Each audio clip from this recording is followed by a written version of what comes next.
You ever notice how women panic the moment they feel safe?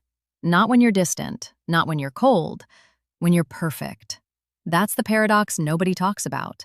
The better you treat her, the more unstable she becomes. Most men see this backward behavior and think, I must be doing something wrong. You're not. She is. But not the way you think. Here's the truth they won't tell you. Female psychology doesn't operate on logic. It operates on emotional thermostats. And when you turn up the heat too fast, when you make her feel too much, too soon, her system hits the emergency brake. Before I explain why, hit that subscribe button. This isn't soft dating advice. This is the neuroscience of why she runs when she should stay. If you want to stop being confused by her contradictions, that button is your access code. Now let me show you what's really happening. Picture this scenario because I know you have lived it. You and her just had an incredible date. You connected on a soul level. She told you about her fears, her childhood, her old scars. The chemistry was undeniable. You went home buzzing, thinking, this is it. We just leveled up. But the next morning, she disappears. Or she becomes distant, polite, almost like a stranger. Why? The male logic operates in a straight line. Great connection equals acceleration. If the date was good, we move faster. But female psychology, especially for women with emotional depth, operates like a wave. High intensity equals a need to retreat and rebalance. When a woman opens her heart too quickly or too deeply to you, her nervous system immediately triggers a red alert. In psychology, we view this as a reaction to a threat to autonomy. The moment she showed you her true self, she felt emotionally naked in front of you. That is a terrifyingly unsafe position to be in. She feels like she just handed you a loaded weapon that could destroy her. So, what is the natural biological response? To retreat, to pull back into her shell, to put her armor back on. This coldness is not an act of rejecting you. It is an act of protecting herself. She needs time to process the sheer intensity of the emotions that just occurred. She needs to reassure herself, I am still okay. I am still in control. I am not going to be swallowed whole by this feeling. But this is where the tragedy happens. Men do not understand the concept of a vulnerability hangover. You see her close the door, and what do? You start banging on it. You text her, is everything okay? Did I do something wrong? Why are you acting weird? You are trying to use logic to solve an emotional problem. And that action, despite your good intentions, is exactly what kills the romance. When she is gasping for air after diving too deep into the ocean of emotion, you running over and demanding attention is like pushing her head back under the water. You turn her need for a little space into a desperate need to escape your pressure. Remember this, true intimacy is scary. For a woman who values her heart, admitting she is emotionally dependent on a man is a massive risk. So the next time she goes cold right after a moment of intense heat, do not view it as a punishment. View it as halftime. She just played her heart out in the first half, and now she needs to go to the locker room to recover before the next round. If you are masculine enough to stand firm and wait outside that door without screaming or panicking, she will walk back out with more passion than before. But if you break that door down, the game is over immediately. However, pulling away doesn't just happen after intimacy. Sometimes it shows up in a more subtle, maddening form that I call the loud silence. Now, let's talk about the silence itself. To a man, silence is a void. It is the absence of data. When she stops texting, you look at your phone and see nothing. But to a woman who is emotionally invested, silence is not empty. It is heavy. It is actually an emotional traffic jam. The competitor might tell you she is overthinking because she loves you. That is too simple. Let's look at the mechanics of analysis paralysis. Think about how you text a friend you don't really care about. You type it out, hit send, and throw your phone on the couch. You don't care if there's a typo. You don't care if it sounds cool. You have zero emotional attachment to the outcome. Indifference is sloppy. Indifference is easy. But when a woman is deeply attached to you, the stakes are suddenly sky high. Every word carries weight. She isn't silent because she has nothing to say. She is silent because she has too much to say, and she is terrified of saying it wrong. She types a message, deletes it. She types it again, but tries to sound more casual, deletes it. She waits 3 hours so she doesn't look desperate, then realizes 3 hours is too long and she looks rude, so she freezes. This is what I call the perfectionism trap. Her silence is often a symptom of her trying to curate the perfect version of herself for you. She is hyper-aware of your perception. She is analyzing your last text, your tone, even your punctuation, trying to match your energy perfectly so she doesn't scare you off. If she didn't care, she wouldn't waste a single calorie of brain energy on this. So, when the text responses slow down, or when she leaves you on read for longer than usual, do not assume she is ignoring you. Assume she is stuck in her own head. She is navigating a minefield of her own insecurities because she values the connection too much to mess it up. The silence is not a lack of interest. It is a surplus of anxiety. And while she is stuck in this silent paralysis, something very interesting happens. She stops talking to you, but she starts watching you. This brings us to one of the most confusing signals for men, the silent orbiter. You might say, but she hasn't texted me in 2 days. Surely she's moved on. Look closer. Is she viewing your Instagram stories? Is she one of the first people to see them? Did she like a post from 3 weeks ago? Does she show up in places where she knows you might be? This is the critical difference between ghosting and pulling away. Ghosting is the removal of attention. A woman who wants to leave you will cut the cord. She will unfollow, block, or simply never look in your direction again because you no longer exist in her reality. Pulling away is the removal of interaction, but the intensification of observation. Why does she do this? It comes back to safety. Direct communication, texting, calling, meeting, requires vulnerability. It requires her to put her heart on the line where it can be rejected. But passive consumption, watching you from the safety of her screen, gives her a hit of dopamine without the risk. She is orbiting you. She wants to keep you in her universe. She is checking to see if you are happy, who you are with, and if you are still the same steady man she fell for. She is feeding her attachment to you from a safe distance while she sorts out her internal chaos. It is a paradox. She is pushing you away with her hands, but keeping her eyes locked on you. If you see her name pop up on your story views, or if she interacts with your content while ignoring your texts, do not get angry. Do not call her out on it. Recognize it for what it is. It is a tether. She is holding on to the rope. She just isn't ready to pull herself closer yet. However, and this is a massive however, everything I just said comes with a dangerous trap. There are men watching this right now who are going to use my words to justify staying in a toxic situation. They will say, "Oh, she treats me like garbage, but she watches my stories, so she must love me." No, that is how you lose your dignity. We need to pause the psychology lesson and do a reality check.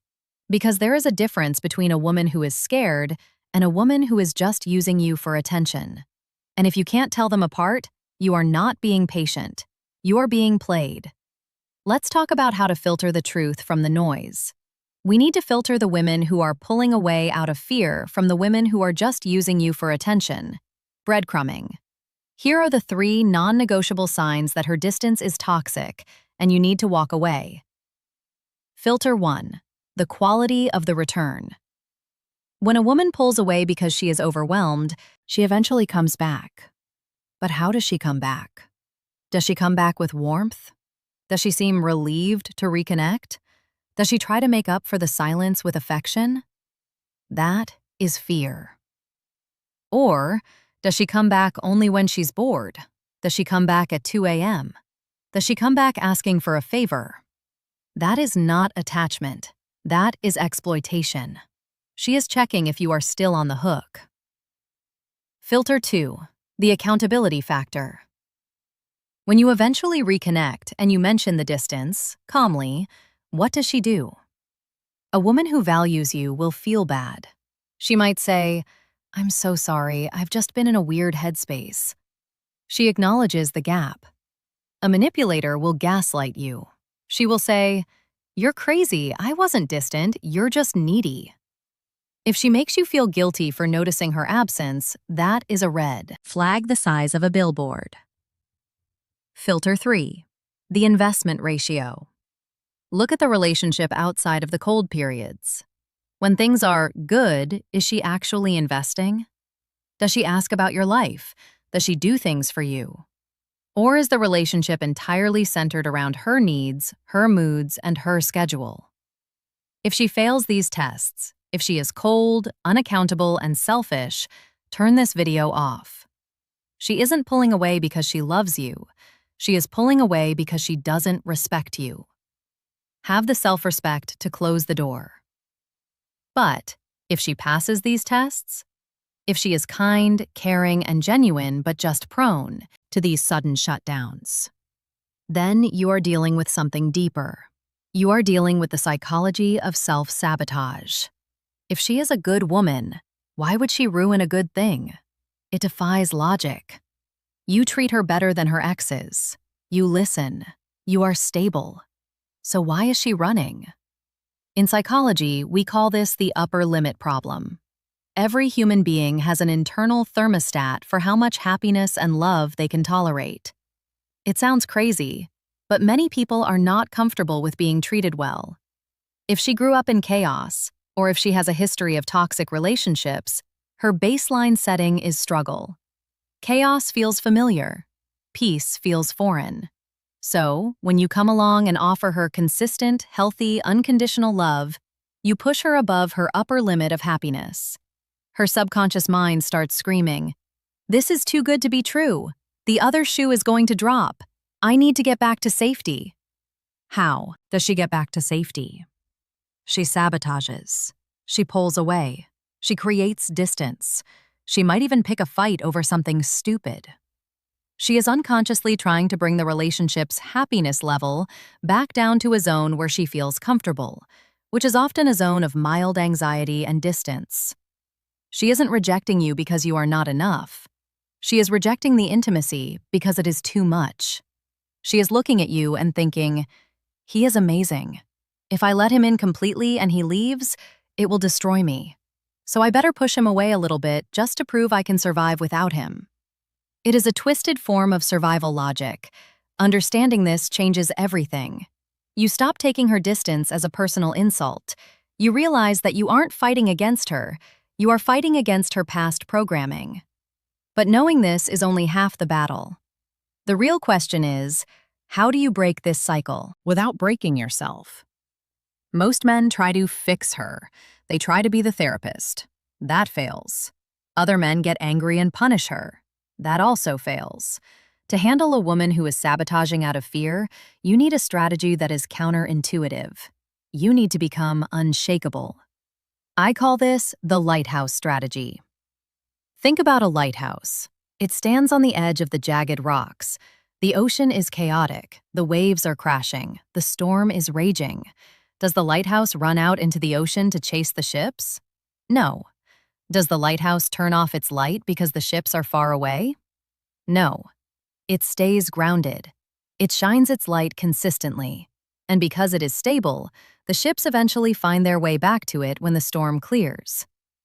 Here is your 3-step tactical plan to be the lighthouse. Step 1.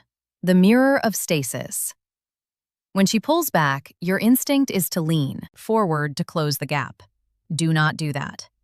But also, do not pull back out of anger to, quote, punish her. If you chase, you look needy. If you run away, you look bitter. Both prove that she controls your emotional state. Instead, you stand still. You mirror her energy, not her distance. If she takes a day to reply, you don't need to play games and wait exactly 24 hours, but do not double text. Do not blow up her phone. Match her investment level calmly. You remain present, but you stop initiating until she reaches out. Step 2. The safety gap. Low-pressure communication.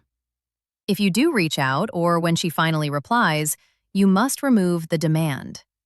Most men send texts that feel like chores. Why didn't you reply? Or, are we still on for Friday? These are heavy. They require emotional labor. Change your approach to low-pressure broadcasting. Send value. Don't ask for it. Send a meme she'd laugh at. Send a picture of something cool you just saw. And here is the secret weapon. Add a phrase like, "Thought you'd like this. Hope you're having a busy week." This subcommunicates, "I am thinking of you, but I am not demanding your time." It removes the guilt she feels for being silent, which makes it 10 times easier for her to open up again. Step 3. Visual independence. While she is in her cave dealing with her feelings, she is wondering what you are doing.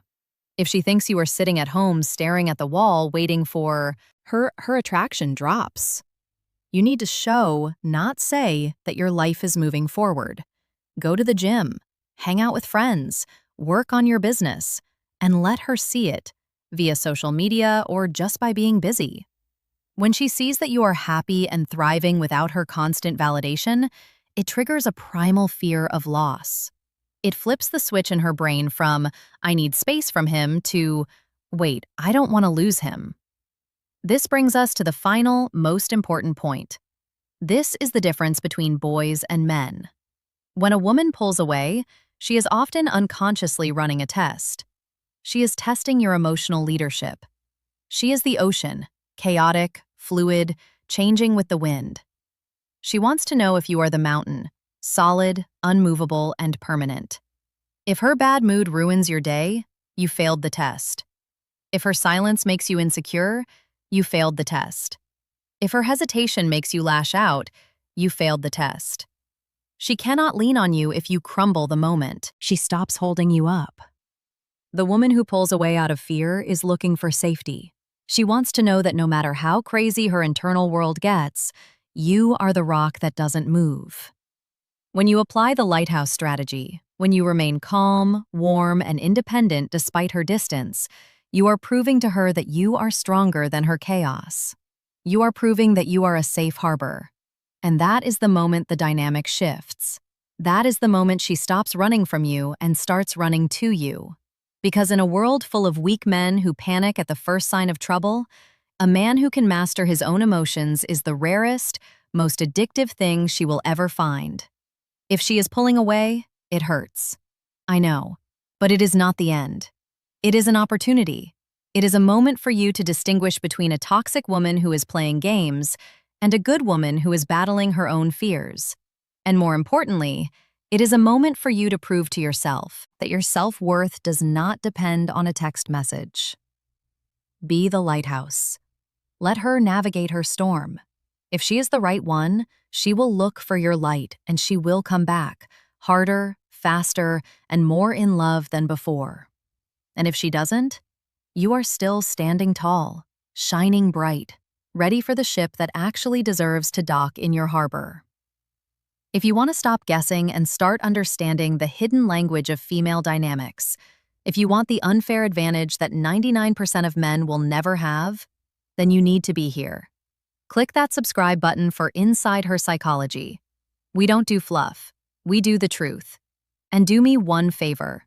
If you are committed to handling this with dignity, go down to the comments and write, "I am the lighthouse." Let that be your promise to yourself today. Stop chasing. Start leading. I'll see you in the next video.